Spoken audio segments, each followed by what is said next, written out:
પાકિસ્તાની ગવર્મેન્ટે ટ્વીટ કરી અને જણાવ્યું કે 15 ફેબ્રુઆરીએ ભારત સામેની મેચનો અમે બાયકોટ કરીએ છીએ.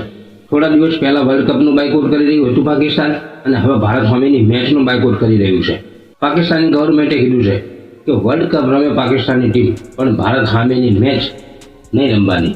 ભારત સામેની મેચ બાયકોટ કરવાનું પણ કારણ છે. એમને ખબર છે જો ભારત સામે રમ્યા તો બાંગ્લાદેશવાળા રીસે બચશે. બાંગ્લાદેશથી બી અને પાકિસ્તાન ભારત સામેની મેચ બાયકોટ કરે છે, પણ આપણે એક વાત નક્કી રાખવાની છે, પાકિસ્તાન ઉપરથી પડતું થાય ને તો ભારતની મેચ એમને રમવી પડશે અને રમવી પડશે. પાકિસ્તાન ભારત સામેની મેચ બાયકોટ કરવાનું કારણ છે. પાકિસ્તાનને ખબર છે કે ભારત ન્યૂઝીલેન્ડ સામે 271 રન માર્યા છે એમના મજબૂત બોલરો હોવા છતાં, અને પાકિસ્તાન જોડે તો કોઈ મજબૂત બોલર છે નહીં. તોફા છે, મેચ વિનર નવાજ છે, એમ પછી બે આડા હાથ નાખવાવાળું આવ્યું છે, નવું ડોકો હલાવવાવાળો છે. એટલે જ પાકિસ્તાને વિચાર્યું કે આપણે હારીને આબરૂ ઘટાવી એના કરતાં બાયકોટ કરજો. ભલે એમને ઇન્ડિયા 2 પોઈન્ટ લઈ જતું હોય, પણ આપણે રમવાનું થતું નથી. રમશું તો આપણી આબરૂ ઇન્ડિયાવાળા જરૂરથી લેશે. એટલે પાકિસ્તાનવાળાએ વચલો રસ્તો કાઢ્યો છે કે બાયકોટ કરી દઈએ. પાકિસ્તાનવાળા ખાલી વાતો જ કરીએ છે કે અમે બાયકોટ કરીએ છીએ. 15 ફેબ્રુઆરીએ ભારત સામે રમવા ઉતરશે લખી લેવાનું.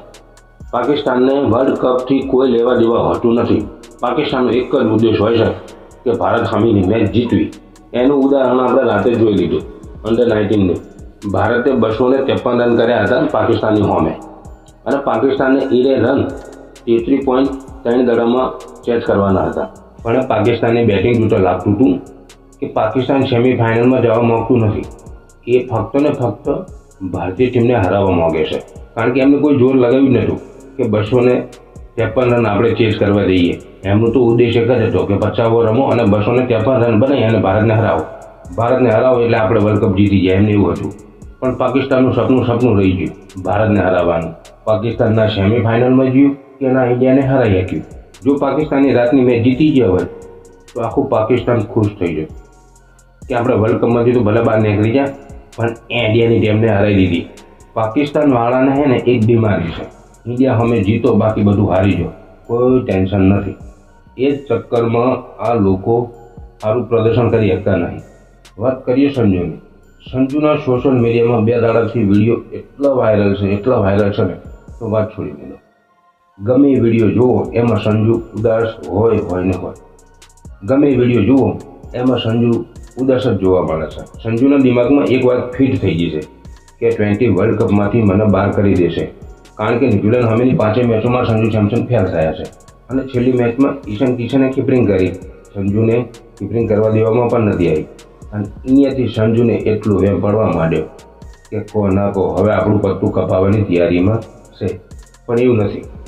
કાલે ગૌતમ ગંભીરે પ્રેસ કોન્ફરન્સમાં કીધું કે સંજુ એક સારો વિકેટ કીપર છે અને એક સારું બેટ્સમેન છે. એનો સમય સારો નથી. અમે સંજુને બેક કરીશું વર્લ્ડ કપમાં. અમે સંજુને હજુ મોકા આપીશું. આવું કહેવું છે ગૌતમ ગંભીરનું. આજે ગૌતમભાઈ પ્રત્યે થોડો પ્રેમ જાગ્યો છે દિલમાં કે એને સંજુને હિંમત આપવાની કોશિશ કરી છે. ભલે વર્લ્ડ કપમાં રમાડે કે ના રમાડે, પણ એને પ્રેસ કોન્ફરન્સમાં આવી અને સંજુની તારીફ તો કરી છે ને.